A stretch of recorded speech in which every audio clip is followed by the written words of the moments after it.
যাকে তুমি ভালোবাসো তাকে জীবিত অবস্থায় ভালোবাসো, গুরুত্ব দাও, সম্মান করো।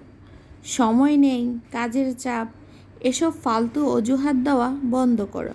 কারণ তাজমহলটা সারা দুনিয়ার মানুষ দেখতে পারলেও মমতাজ কিন্তু সেটা দেখে যেতে পারেনি। আসসালামু আলাইকুম, কেমন আছেন সবাই? আশা করি সবাই ভালো আছেন।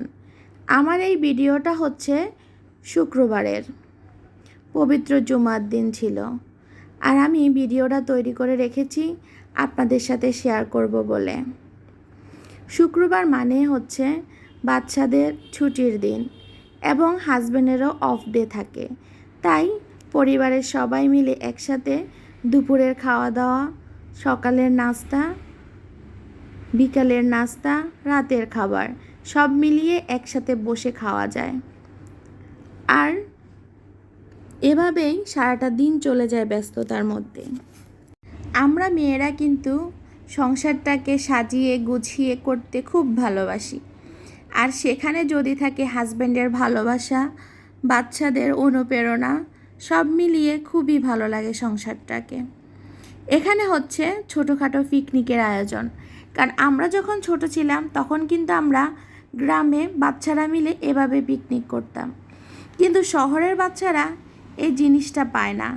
তাই আমি মনে করি প্রতিটি মায়ের উচিত মাঝে মধ্যে এভাবে অল্প অল্প করে রান্না করে বাচ্চাদের সাথে পিকনিকের একটা আয়োজন করা, যেখানে হাজব্যান্ড থাকবে, বাচ্চারা থাকবে, পরিবারের সদস্য থাকবে। কারণ যারা শহরে থাকেন তারা তো আর সবার সাথে একসাথে মিলেমিশে সব কিছু করতে পারেন না, কারণ সবার সময় সুযোগের অভাব থাকে।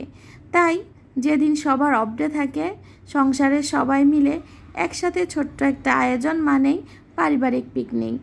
আর আমি সেটা মনে করি এভাবে একটা পরিবারের ভালোবাসা, সুখ শান্তি সব কিছু বজায় থাকে। মাঝে মাঝে বাচ্চাদের আনন্দ দেওয়া যায়।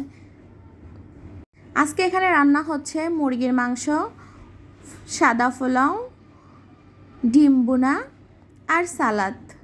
তাই আপনাদের সাথে একটু শেয়ার করে নিলাম। আমি প্রথমে এখানে মুরগির মাংসটাকে বসিয়ে দিব, সেজন্য আমি সব রকমের মশলা দিয়ে প্রথমে কষিয়ে নিয়েছি, তারপর মুরগির মাংস দিয়ে দিয়েছি। আর অন্য চুলায় গরম পানি করে নিচ্ছি, কারণ যে কোনো মাংসতে বলেন, সবজিতে বলেন, গরম পানি দিলে খাবারটা খেতে খুবই মজা হয়, কারণ খাবারের স্বাদটা একদম ঠিক থাকে। আর আমি এখানে মাংসটাকে ভালোভাবে কষিয়ে নিচ্ছি। আমাদের সংসার জীবনে আমরা মেয়েরা খুব সুন্দরভাবে বাচ্চাদেরকে সামলিয়ে, সংসার সামলিয়ে খুব সুন্দরভাবে হাজব্যান্ডের সাথে পরিবারটাকে গুছিয়ে নেই। কেননা এই গোছানোটা আমাদের পারিবারিক শিক্ষা। আমরা দেখেছি আমার মা, বাবা, ভাই বোন, আমরা এভাবে বড় হয়েছি একসাথে। তাই সবাই সবার বাচ্চাদেরকে এভাবেই শেখাবেন, তাহলে ওদের ভবিষ্যৎটাও এরকম সুন্দর হবে।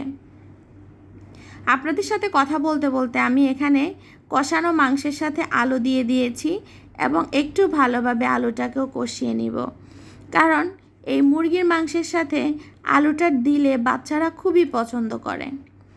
তাই আলুটাকেও ভালোভাবে কষিয়ে নিতে হবে। আর আমি অন্য চুলায় ডিমের জন্য ফ্রাই প্যান বসিয়ে দিয়েছি, সেখানে আমি ডিমগুলাকে ভুনা করে নিব। প্রথমে ভেজে নিব, তারপর ভুনা করে নেব। আর আমি আমার মাংস কষানোটা একদম কমপ্লিট, তাই আমি ঝোলের পানি দিয়ে দিয়েছি। এখন ভালোভাবে নাড়াচাড়া করে আমি ঢাকনা দিয়ে ঢেকে রাখবো, কারণ আস্তে আস্তে মাংসটা হতে থাকুক, আর এদিকে আমি ডিমটা ভুনা করে নিচ্ছি। প্রথমে আমি লবণ আর হলুদ দিয়ে ডিমটাকে ভেজে নিব। এখানে কিন্তু আমি বলেছি পিকনিকের মতো, তাই খুবই অল্প অল্প রান্না করছি, কারণ বাচ্চাদেরকে সেটা বোঝাতে হবে যে হ্যাঁ পিকনিক চলছে। তারপর ডিমগুলা ভাজা হয়ে গেছে, আমি এখানে পেঁয়াজ কুচিটা দিয়ে দিচ্ছি।